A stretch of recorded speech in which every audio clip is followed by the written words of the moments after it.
नमस्कार, मैं हूं आपके साथ रोहित। दो राज्यों में विधानसभा का चुनाव होने वाला है और दो राज्यों में 1 महीने बाद ये चुनाव होगा।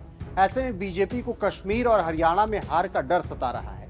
बीजेपी हार के डर से पीछे हट रही है। चुनाव के तुरुप का इक्का मोदी खुद हार का दाग अपने दामन पर नहीं लगने देना चाहते हैं। ऐसे में पीएम मोदी हरियाणा और कश्मीर में रैली करने से फिलहाल बच रहे हैं। आप जानते हैं कि लोकसभा चुनाव के बाद दो अहम राज्यों में चुनाव हो रहे हैं। पहला है कश्मीर और दूसरा है हरियाणा। लेकिन इन दो राज्यों में चुनाव से पहले बीजेपी ने हार मान ली है। लग रहा है कि बीजेपी के शीर्ष नेतृत्व विधानसभा चुनाव से पीछे हट रहे हैं।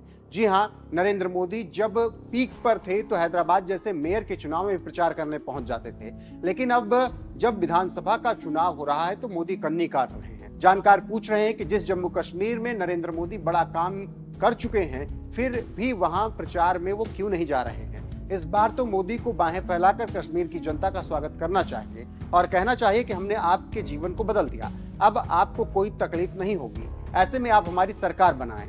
लेकिन इसके उलट नरेंद्र मोदी कश्मीर में प्रचार करने नहीं जा रहे।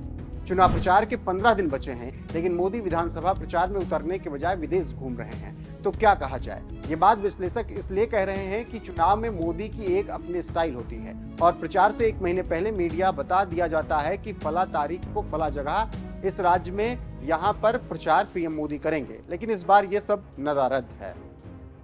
हरियाणा में विधानसभा चुनाव प्रचार में उतरने से कतराने पर किसान नेता पुष्पेंद्र चौधरी कुछ यूं वजह बताते हैं।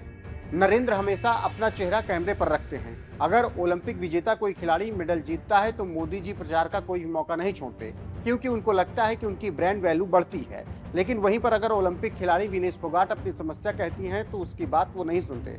इसके साथ ही साथ अगर बीजेपी शासित राज्यों से इतर कोई अप्रिय घटना घटती है तो खूब दर्द बयान करते हैं, लेकिन वही घटना अगर बीजेपी शासित राज्यों में हो तो चुप रहते हैं। ये मोदी जी की रणनीति है। इस घटना से आप समझ सकते हैं कि जहां नरेंद्र मोदी को लगता है कि जीत होगी तो श्रेय लेने पहुंच जाएंगे, लेकिन जहां लगता है कि हार होगी वहां से वो कन्नी काट लेते हैं। यही कारण है कि मोदी कश्मीर और हरियाणा नहीं जा रहे हैं, क्योंकि उनको पता है कि हार होनी है। तो बेहतर ये होगा कि वहां जाने के बजाय पीछे हट जाएं। इस सरकार में है तो इनके पास मशीनरी है और उस मशीनरी का उपयोग करके जनता के मूड को भांप कर आगे या पीछे जाते हैं। इसीलिए इस बार भी वो यही कर रहे हैं। यहाँ पर एक बात बताते चले कि हरियाणा को लेकर 2 सर्वे है। पहला सर्वे सी वोटर का और दूसरा सर्वे लोकपोल का, और दोनों ही सर्वे में मोदी और बीजेपी हरियाणा में बुरी तरीके से हार रहे हैं। ऐसे में आप समझ सकते हैं कैसे मोदी पीछे हट रहे हैं। इसके साथ ही साथ राहुल गांधी की बढ़ती ताकत को देखकर भी मोदी पीछे हटे हैं। आप जानते हैं कि राहुल गांधी अब अलग तरह की राजनीति कर रहे हैं और उस राजनीति में मोदी फंसते जा रहे हैं।